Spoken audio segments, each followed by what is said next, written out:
श्रीगणेशाय नमः।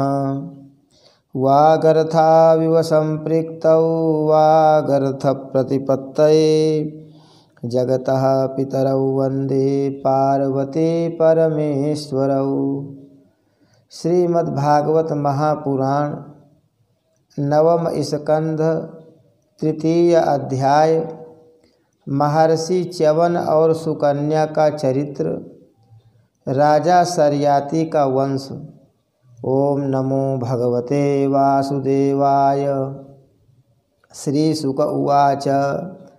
सरियातिर्मानवो राजा ब्रह्मिष्ठः स बभूवः यो वा अंगिरसां सत्रे द्वितीयमः ऊचिवान्। सुकन्या नाम तस्यासीत् कन्या कमललोचना तया सार्धं वनगतो ह्यगमच्यवनाश्रमम्।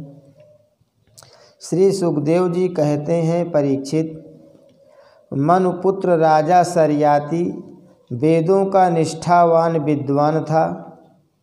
उसने अंगिरा गोत्र के ऋषियों के यज्ञ में दूसरे दिन का कर्म बतलाया था। उसकी एक कमल लोचना कन्या थी, उसका नाम था सुकन्या। एक दिन राजा सरियाती अपनी कन्या के साथ वन में घूमते घूमते च्यवन ऋषि के आश्रम पर जा पहुँचे। सुकन्या अपनी सखियों के साथ वन में घूम घूम कर वृक्षों का सौंदर्य देख रही थी। उसने एक स्थान पर देखा कि बांबी दीमकों की एकत्रित की हुई मिट्टी के छेद में से जुगनू की तरह दो ज्योतियाँ दिख रही हैं। दैव की कुछ ऐसी ही प्रेरणा थी। सुकन्या ने बाल सुलभ चपलता से एक कांटे के द्वारा उन ज्योतियों को बेध दिया। इससे उनमें से बहुत सा खून बह चला। उसी समय राजा सरियाती के सैनिकों का मलमूत्र रुक गया। राजर्षि सरियाती को यह देखकर बड़ा आश्चर्य हुआ। उन्होंने अपने सैनिकों से कहा, अरे, तुम लोगों ने कहीं महर्षि च्यवन जी के प्रति कोई अनुचित व्यवहार तो नहीं कर दिया? मुझे तो यह स्पष्ट जान पड़ता है कि हम लोगों में से किसी न किसी ने उनके आश्रम में कोई अनर्थ किया है। तब सुकन्या ने अपने पिता से डरते डरते कहा, पिताजी, मैंने कुछ अपराध अवश्य किया है। मैंने अनजान में दो ज्योतियों को कांटे से छेद दिया है। अपनी कन्या की यह बात सुनकर सरियाती घबरा गए। उन्होंने धीरे धीरे स्तुति करके बांबी में छिपे हुए च्यवन मुनि को प्रसन्न किया। तदनंतर च्यवन मुनि का अभिप्राय जानकर उन्होंने अपनी कन्या उन्हें समर्पित कर दी और इस संकट से छूटकर बड़ी सावधानी से उनकी अनुमति लेकर वे अपनी राजधानी में चले आए।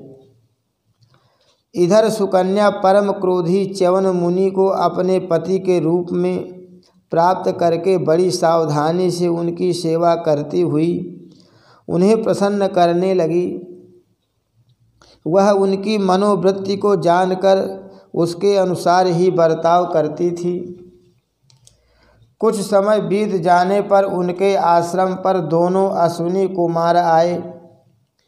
च्यवन मुनि ने उनका यथोचित सत्कार किया और कहा कि आप दोनों समर्थ हैं, इसलिए मुझे युवा अवस्था प्रदान कीजिए। मेरा रूप एवं अवस्था ऐसी कर दीजिए जिसे युवती स्त्रियां चाहती हैं। मैं जानता हूं कि आप लोग सोमपान के अधिकारी नहीं हैं, फिर भी मैं आपको यज्ञ में सोम रस का भाग दूंगा। वैद्य शिरोमणि अश्विनी कुमारों ने महर्षि च्यवन का अभिनंदन करके कहा, ठीक है, और इसके बाद उनसे कहा कि यह सिद्धों के द्वारा बनाया हुआ कुंड है, आप इसमें स्नान कीजिए। च्यवन मुनि के शरीर को बुढ़ापे ने घेर रखा था। सब ओर से नसें दिख रही थी। झुर्रियाँ पड़ जाने एवं बाल पक जाने के कारण वे देखने में बहुत भद्दे लगते थे। अश्विनी कुमारों ने उन्हें अपने साथ लेकर कुंड में प्रवेश किया। उसी समय कुंड से 3 पुरुष बाहर निकले। वे तीनों ही कमलों की माला, कुंडल और सुंदर वस्त्र पहने एक से मालूम होते थे। वे बड़े ही सुंदर एवं स्त्रियों को प्रिय लगने वाले थे। परम साध्वी सुंदरी सुकन्या ने जब देखा कि ये तीनों ही एक आकृति के तथा सूर्य के समान तेजस्वी हैं, तब अपने पति को न पहचान कर उसने अश्विनी कुमारों की शरण ली। उसके पातिव्रत्य से अश्विनी कुमार बहुत संतुष्ट हुए। उन्होंने उसके पति को बतला दिया और फिर च्यवन मुनि से आज्ञा लेकर विमान के द्वारा वे स्वर्ग को चले गए। कुछ समय बाद यज्ञ करने की इच्छा से राजा शर्याति च्यवन मुनि के आश्रम पर आए। वहाँ उन्होंने देखा कि उनकी कन्या सुकन्या के पास एक सूर्य के समान तेजस्वी पुरुष बैठा हुआ है। सुकन्या ने उनके चरणों की वंदना की। शर्यात ने उसे आशीर्वाद नहीं दिया और कुछ अप्रसन्न से होकर बोले, दुष्टे, यह तूने क्या किया? क्या तूने सबके वंदनीय च्यवन मुनि को धोखा दे दिया? अवश्य ही तूने उनको बूढ़ा और अपने काम का न समझकर छोड़ दिया और अब तू इस राह चलते जार पुरुष की सेवा कर रही है। तेरा जन्म तो बड़े ऊंचे कुल में हुआ था, यह उल्टी बुद्धि तुझे कैसे प्राप्त हुई? तेरा यह व्यवहार तो कुल में कलंक लगाने वाला है। अरे राम राम, तू निर्लज्ज होकर जार पुरुष की सेवा कर रही है और इस प्रकार अपने पिता और पति दोनों के वंश को घोर नरक में ले जा रही है। राजा शर्याति के इस प्रकार कहने पर पवित्र मुस्कान वाली सुकन्या ने मुस्कुराकर कहा, पिताजी, ये आपके जामाता स्वयं भृगुनंदन महर्षि च्यवन ही हैं। इसके बाद उसने अपने पिता से महर्षि च्यवन के यौवन और सौंदर्य की प्राप्ति का सारा वृत्तांत कह सुनाया। वह सब सुनकर राजा शर्याति अत्यंत विस्मित हुए। उन्होंने बड़े प्रेम से अपनी पुत्री को गले से लगा लिया।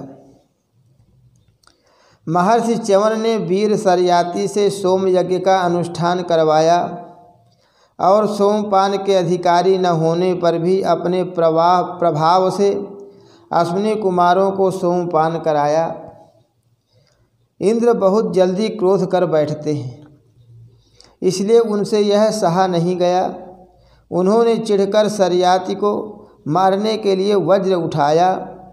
महर्षि च्यवन ने वज्र के साथ उनके हाथ को वहीं स्तंभित कर दिया। तब सब देवताओं ने अश्विनी कुमारों को सोम का भाग देना स्वीकार कर लिया। उन लोगों ने वैद्य होने के कारण पहले अश्विनी कुमारों का सोमपान से बहिष्कार कर रखा था। परीक्षित, शर्याति के 3 पुत्र थे, उत्तान, बर्हि, आनर्त और भूरिसेन। आनर्त से रेवत हुए। महाराज रेवत ने समुद्र के भीतर कुशस्थली नाम की एक नगरी बसाई थी। उसी में रहकर वे आनर्त आदि देशों का राज्य करते थे। उनके 100 श्रेष्ठ पुत्र थे, जिनमें सबसे बड़े थे ककुदमी। ककुदमी अपनी कन्या रेवती को लेकर उसके लिए वर पूछने के उद्देश्य से ब्रह्मा जी के पास गए। उस समय ब्रह्मलोक का रास्ता ऐसे लोगों के लिए बेरोक टोक था ब्रह्मलोक में गाने बजाने की धूम मची हुई थी। बातचीत के लिए अवसर न मिलने के कारण वे कुछ क्षण वहीं ठहर गए। उत्सव के अंत में ब्रह्मा जी को नमस्कार करके उन्होंने अपना अभिप्राय निवेदन किया। उनकी बात सुनकर भगवान ब्रह्मा जी ने हंसकर उनसे कहा, महाराज, तुमने अपने मन में जिन लोगों के विषय में सोच रखा था वे सब तो काल के गाल में चले गए।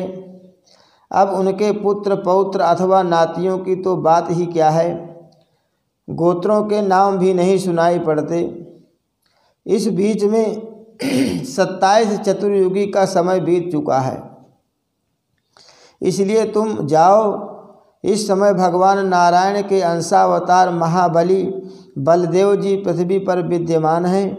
राजन, उन्हीं नर रत्न को यह कन्या रत्न तुम समर्पित कर दो, जिनके नाम लीला आदि का श्रवण कीर्तन बड़ा ही पवित्र है। वे ही प्राणियों के जीवन सर्वस्व भगवान पृथ्वी का भार उतारने के लिए अपने अंश से अवतीर्ण हुए हैं। राजा ककुदमी ने ब्रह्मा जी का यह आदेश प्राप्त करके उनके चरणों की वंदना की और अपने नगर में चले आए। उनके वंशजों ने यक्षों के भय से वह नगरी छोड़ दी थी और जहाँ तहाँ यूं ही निवास कर रहे थे। राजा ककुदमी ने अपनी सर्वांग सुंदरी पुत्री परम बलशाली बलराम जी को सौंप दी और स्वयं तपस्या करने के लिए भगवान नर नारायण के आश्रम में बद्री वन की ओर चल दिए। हरि शरणम। श्री कृष्णार्पणमस्तु।